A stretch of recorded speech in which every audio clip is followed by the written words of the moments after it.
Hello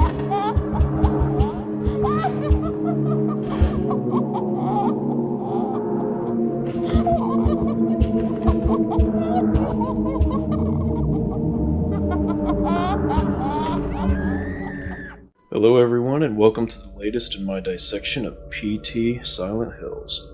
We're in the endgame now.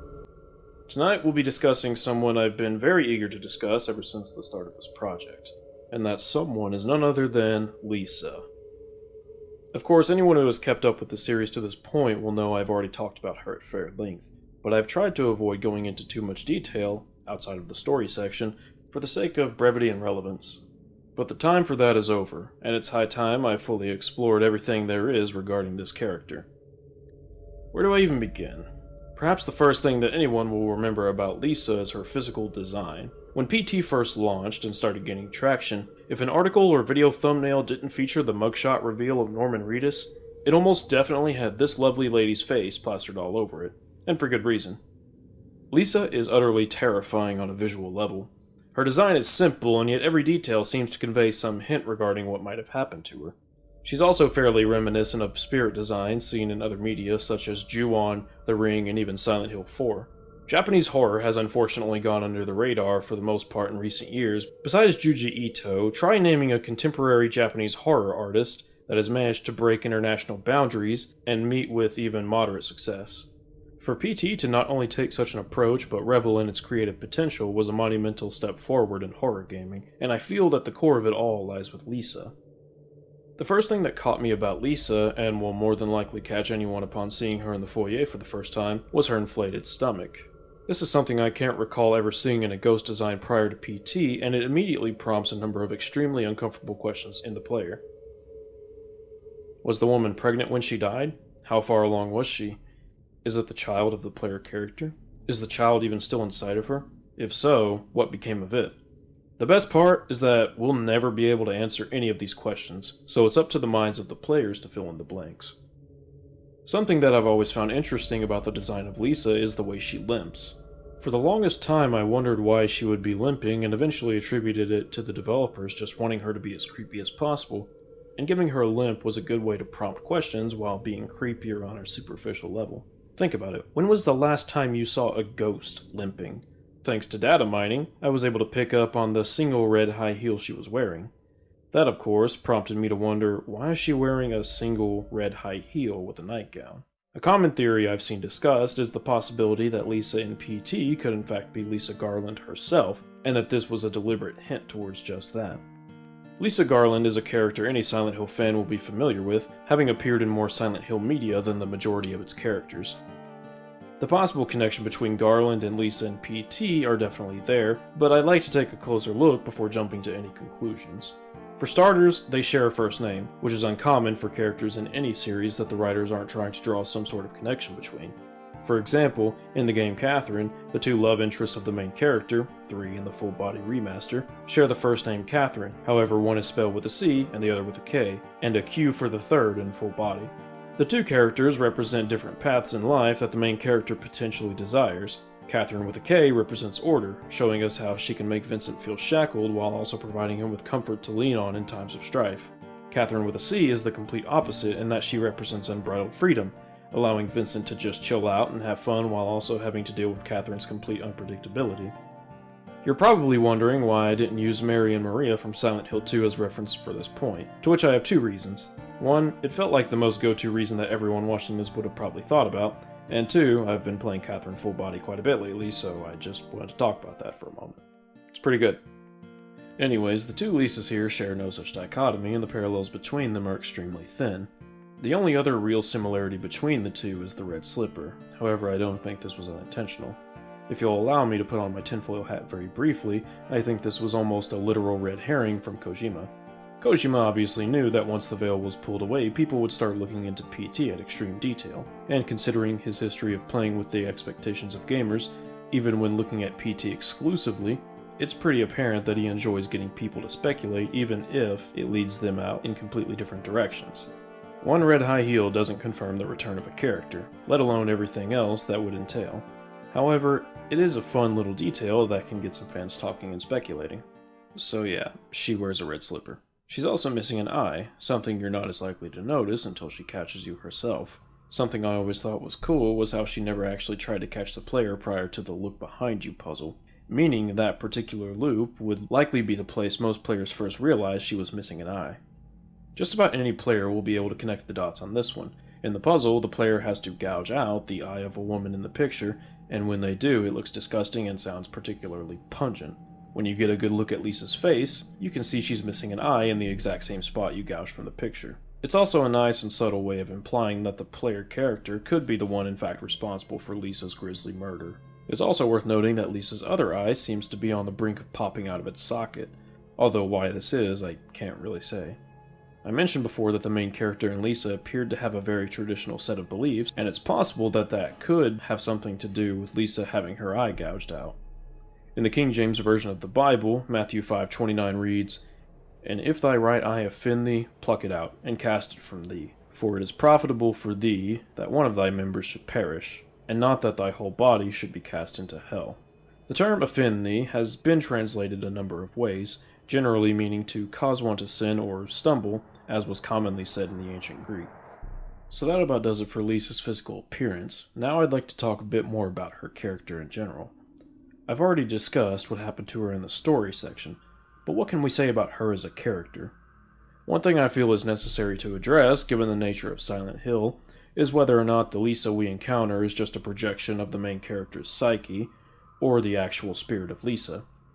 There's definitely a debate to be had here, and while I will be working off my own assumptions, I want to make sure that I address both arguments equally. Perhaps the Lisa we encounter is in fact an illusion created by Silent Hill. Given that our main character seems to be repressing his memories, it makes sense that the source of his guilt would be used as the primary means of his punishment. It wouldn't be too much unlike what happened with Mary in Silent Hill 2, who turns into a monster upon finally being reunited with James. There's also the potential issue of her behavior regarding the child in the sink. A mother's love is forever, as they say, so perhaps her apparent apathy towards the child has more to do with how our main character feels about it rather than Lisa.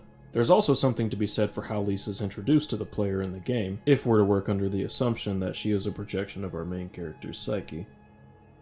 Upon first waking up, Lisa can be seen in the crack in the door. However, she closes the door and we don't see her for several loops. This would appear to indicate that somewhere in the corner of our character's mind, his guilt still exists, but he doesn't remember or know enough to immediately recognize it. As we progress, Lisa can be heard banging on the door of the bathroom with increasing ferocity, as if to suggest his guilt is trying to escape the repression of his mind. Eventually, however, we encounter Lisa, and the door to the bathroom is opened. Within the bathroom, we find the child, as well as the flashlight. It works as a means of storytelling, but before we jump to any conclusions, let's explore with a different perspective. Let's now assume for a moment that the Lisa we encounter is in fact the spirit of Lisa in the canon of PT. So allow me to address some counterpoints to the previous argument. As I elaborated on in the story section, I think her behavior towards the child can be explained using what we understand about her character in the story. Whether the child is the offspring of the main character or her boss, whether or not it was conceived consensually, the poor little bastard is not only the root of her conflict, but the reason she's trapped in this hell that is Silent Hill. And let's face it, Lisa's no Mary Sue. She was a flawed person prior to the events of PT, even more so if we consider her having consented to an affair with her boss, though this is a less likely outcome, I find. And she's not exactly the nicest person in-game either. Plus, if you would allow me to throw in my own opinion for a moment, I don't think it would make much sense for her to act protectively towards the child, given what little we know. That being said, I understand anyone could see things differently here, and as previously stated, it's very possible that her apathy towards the child is more of a reflection of the main character's psyche than anything. There's also the issue of what Kojima himself might have been considering when conceptualizing PT. It's obvious that PT takes inspiration from a number of Japanese horror classics, many of which I've already made comparisons to, so allow me once again to examine them further. In Ju-on the Grudge, the spirits encountered are in fact the spirits of the people that they look like. The film itself doesn't give any indication that the spirits we see are in some way projections of the inner turmoil of the other characters. It's more than likely Kojima, someone with a very strong passion for film, recognized this. Lisa's design already stems a great deal from the classic Onryo, so it makes sense that this very core element also translated into Lisa herself.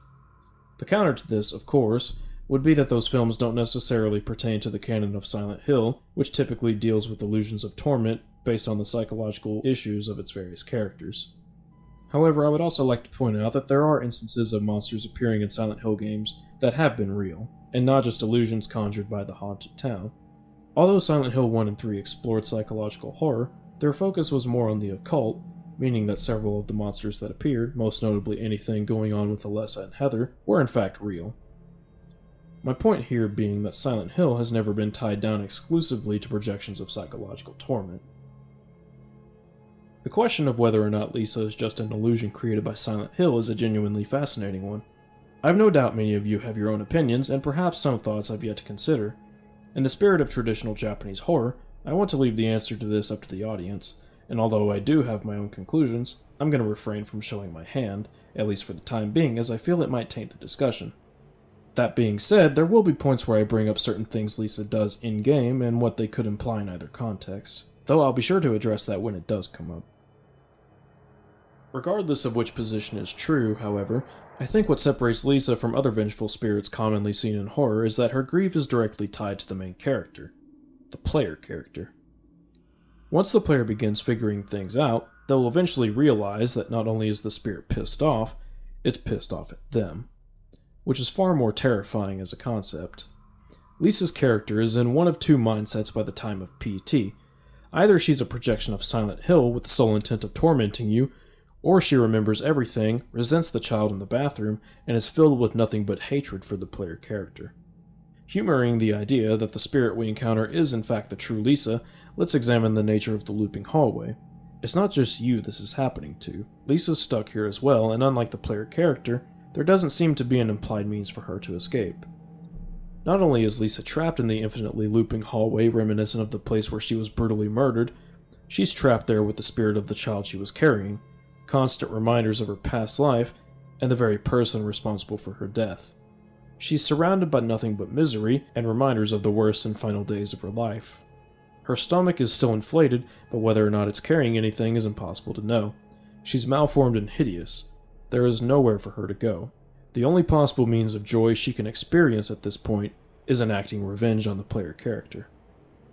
Revenge is all that remains for Lisa in this accursed corridor, and that's reflected in her smile as she torments the player. Lisa's attack has become something of a legend within horror gaming, and there are definitely a few reasons for this. Obviously, it's a great jump scare, and the build-up to it combined with the general pacing of the game is really well executed. But beyond that, you're forced to look at her face from the perspective of your character as she proceeds to brutalize you. Not only is she smiling, but she seems to be taking her time with her attack, choking the player character for several seconds before finally snapping his neck. If this is the real Lisa, then she appears to be experiencing some sort of primal joy in finally having her hands on her murderer. If this is another elaborate creation of Silent Hill, then it could be a possible reflection of what the main character feels he deserves. After Lisa snaps his neck is when things get weird. The player falls to the floor, Lisa is outside of the player's line of sight, and the camera is given a minor shake as you hear something.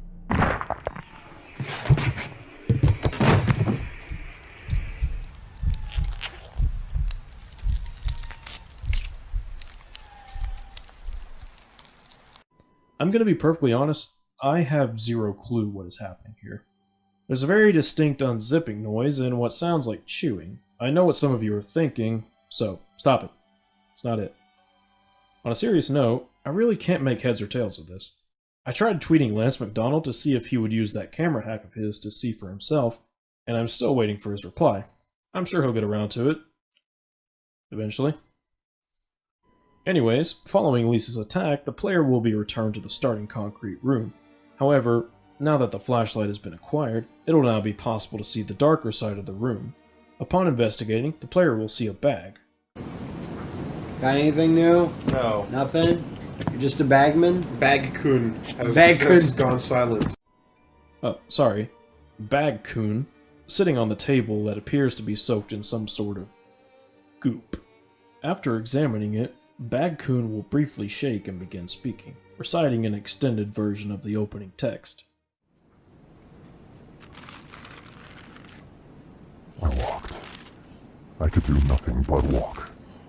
And then I saw me walking in front of myself. But it wasn't really me. Watch out. The gap in the door.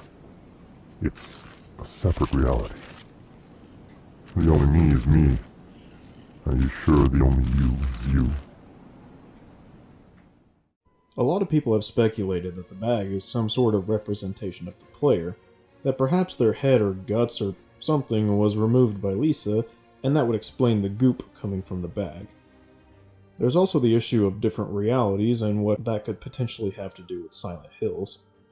Unfortunately, there really isn't anything else to go on regarding Bagcoon, although if I were to guess one thing that would have definitely made it to the final product, aside from the staff working on the game themselves, it would definitely be Bagcoon. If there's anything that feels underplayed in PT, it's Bagcoon.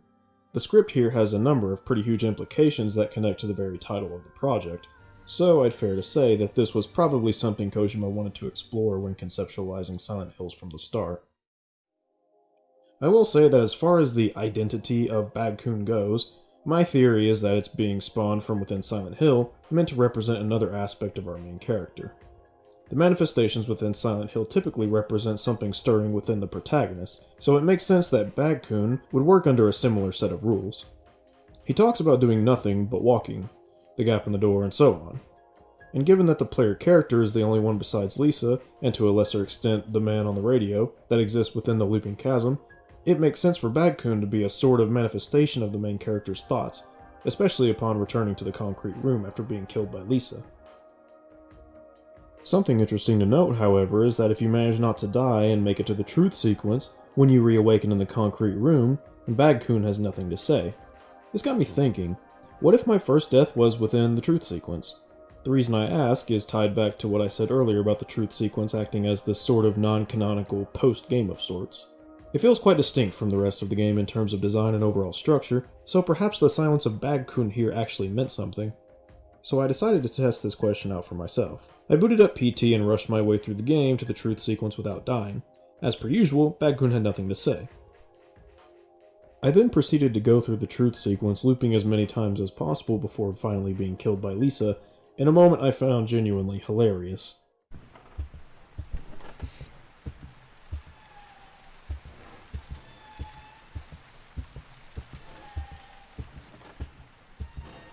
Hey Lisa, you're a bitch. Ah! I knew that one would get you, you motherfucker!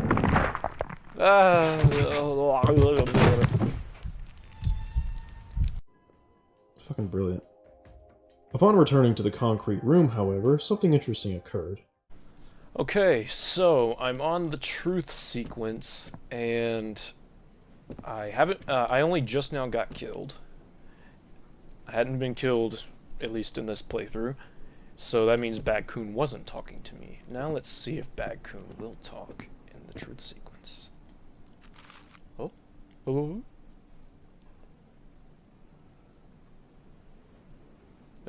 Hello? Bagcoon? I see you over there wrestling. This left me perplexed. But at the same time, I couldn't help but laugh about it. What an odd little baggie. This does, however, lend some credence to the possibility that Bagcoon is in fact a manifestation of sorts to reflect the player character's frustrations with the hallway, being that he only goes into this monologue about different realities within the quote-unquote canonical section of the game. Bagcoon's silence during the truth sequence almost seems to be an indicator that the player is now in a part of the game that's completely outside of the canon, although I admit this is something of conjecture on my part. Oh, Bagcoon, how your mysteries exceed our grasp. Anyways, back to Lisa. Something I touched on earlier in the series was how Lisa appears to operate outside the rules of the game itself. In many ways, this reminds me of Ju-on, where at first we believe the spirits to be locked within the confines of the haunted house, only to later see a character running for their life within their own apartment complex, possibly several miles away from the house the spirits were inhabiting. It's a brilliant subversion of the audience's expectations that completely flips the trope of the haunted house on its head, all the while making the threat and terror of the situation far more dire. The realization that nowhere is safe once the spirits are coming for you is utterly terrifying as a concept, and this definitely seems to have served as a sort of inspiration behind the creation of Lisa, Unlike other enemies in video games, Lisa is not bound by the mechanical nature of the interactive medium. Her abilities to break the pause menu and seemingly make decisions of her own cause the player to perceive her very differently than threats they've encountered in prior games, at which point they'll begin to take her far more seriously. Lisa is unpredictable, but not in a way that detracts from the experience. There are still rules in which prevent her from outright insta-killing the player constantly or appearing in loops that she's not meant to be in. If Lisa had complete and total freedom, then that would screw with the game's overall design and pacing. The demo is quite short, meaning that you'll never lose any serious progress, and even when she does catch you, it just means restarting the loop, where you've either figured out the solution already, or you haven't. When Lisa attacks the player, it's either after a seemingly arbitrary length of time, or to punish the player for making a critical error. In both cases, it's a genuine surprise and can cap off a real feeling of anxiety, causing the player to be quite shaken, but then allow them to relax, albeit briefly. The concrete room definitely isn't cozy, but it does serve as a place of safety for the player to catch their breath. Lisa will do much more to the player than just attack and kill them, though. As previously established, her MO isn't just killing the player character, it's tormenting them. This is another important distinction from the usual vengeful spirits seen in other media, and it helps to add a bit more to her character. Samara didn't torment the protagonist in The Ring because of some deep-rooted personal animosity, at least none pertaining to the protagonist. She tormented her because she was a pissed-off spirit, and that's about it. In Ju-on, the spirits didn't have any apparent goals, they just killed people that treaded on their grounds. Sometimes. In PT, Lisa has a very understandable vitriolic hatred for the player character, and she wouldn't be satisfied with just charging you down and killing you. In fact, most of what Lisa does is just stand around. I say this, and yet the instances we see her just standing in the single spot are often some of the most tense moments in the game, I find. Take, for example, this moment during the truth sequence where Lisa can be seen standing outside the window. Not only does this screw with the player's understanding of the environment, as they themselves are incapable of going outside, but seeing Lisa from so close for what is likely the first time for many people while she is still shaking so violently is an extremely uncomfortable sight to behold. I remember once when I was playing with my roommate at the time. This was not long after Silent Hills had been revealed, and we saw this encounter for the first time ever, and it scared the absolute shit out of us. What made the moment even better were our completely different reactions to it. Not to throw shade at my buddy, but he was kind of a giant baby when it came to horror games, and he was the one playing, so he decided to turn tail and go for another loop. I, on the other hand, was shouting at him saying, "No, go back! I want to see if she'll do anything!" To which he turned to me and said, "Are you insane?" What can I say? I'm a curious guy. There's this other moment with Lisa that I honestly just find hilarious. After the look behind you puzzle, you go through this loop where nothing seems to be happening. You cross into the foyer when suddenly... Now, to a lot of people, this probably seems like a totally cheap jump scare with nothing of substance. However, I would argue those people most likely didn't take a moment to turn around and look up, to see for themselves where that even came from. On the second floor balcony, you can see Lisa just looking down at you with that big shit-eating grin. It might not cause you to jump, but the moment itself is extremely tense because, for the first time, you're looking at Lisa, and she's looking right back at you. Why are you crying again? Just remember, this is 50% skill. 10% luck. Well, you can fuck off. Oh, did the chandelier just break? Yes, it did. You can fuck right off. Look up. Look up. Focus. What happened to your focus, Kyle? Oh, shit! Oh, that's awesome! Yo! That's like fucking, Ju-on style. Yo, these fucking ghosts, man! If you stare at her long enough, she'll just turn around and go about her merry way. This moment honestly feels completely out of place, but I think that was intentional. It's the epitome of a cheap jump scare, followed by the realization that Lisa was being cheeky and screwing with you. Basically, this is Kojima having a giggle. There's one more type of encounter to be had with Lisa, and honestly, it might be one of the most terrifying things I've ever seen in a video game. The encounter I'm referring to, of course, is the possession. Should the player find themselves within the loops of the Hell puzzle or the truth sequence for too long of a time, this encounter can be triggered. You'll find Lisa approaching you very slowly from a certain position in the corridor, either the foyer, bathroom, or towards the previous loop door. She walks with a limp, and her head shakes and spasms violently as she gets closer.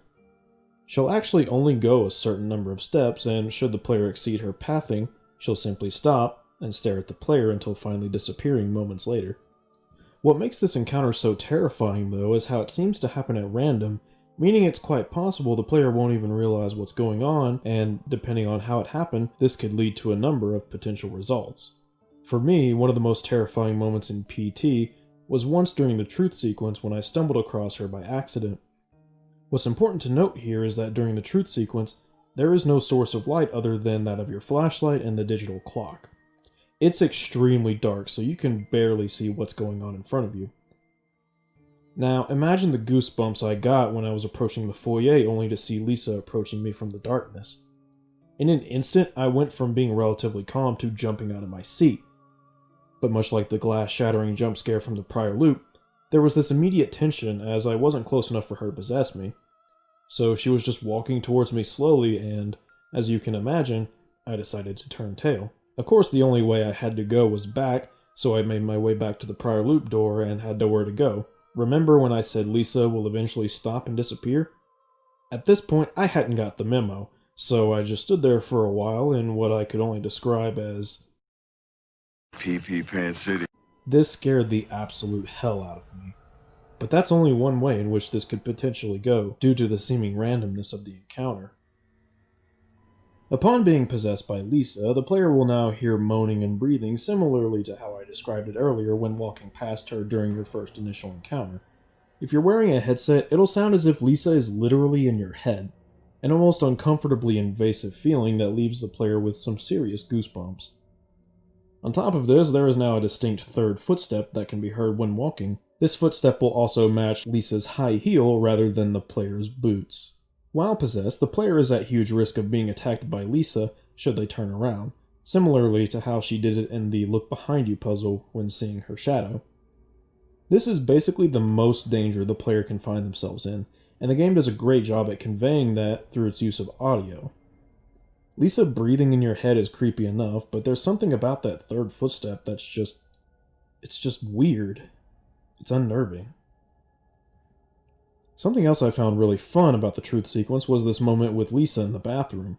I remember reading on forums that the bathroom acts as a sort of safe room from Lisa that the player could wait in until the haunting is ended.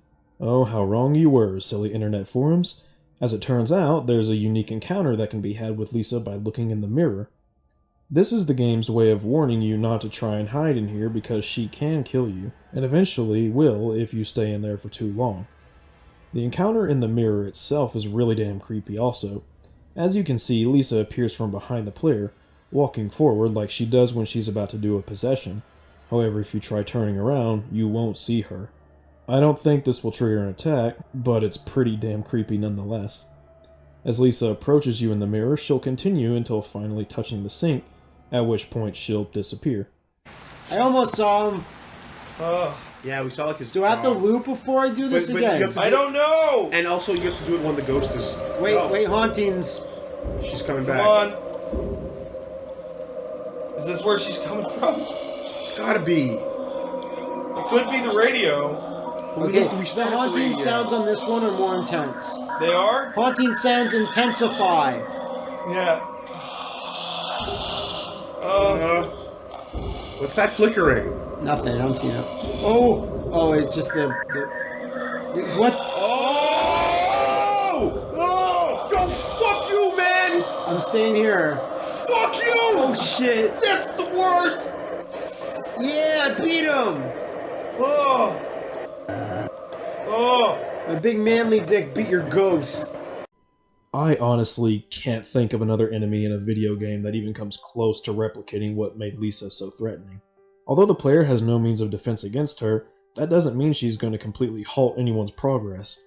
In PT, progress is generally tied to the player's ability to figure out the puzzle. Lisa is there for no other reason than to scare the absolute hell out of you. I suppose whether or not she succeeds at this is ultimately subjective, But given everything I've discussed up to this point, I'd say the game does a fantastic job at enabling her to do just that. On top of just being a fantastic enemy/antagonist of sorts, Lisa is an immensely compelling character. Given the tragic nature of her murder and the complicated circumstances surrounding it that we'll never have concrete answers for, the amount of conversations to be had about this character is honestly damn near endless.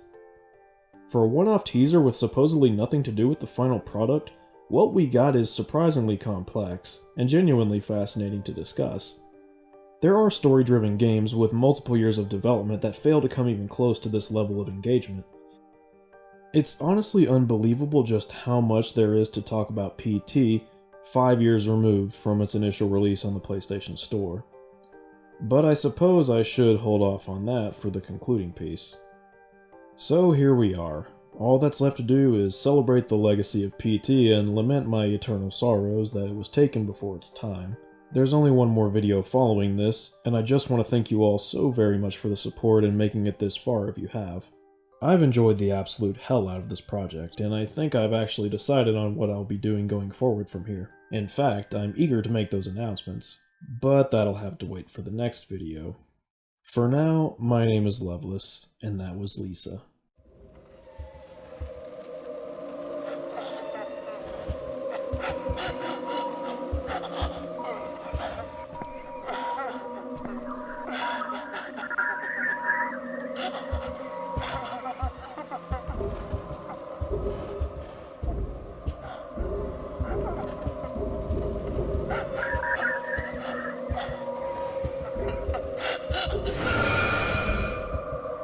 Ich verstehe, ob du Celeste Call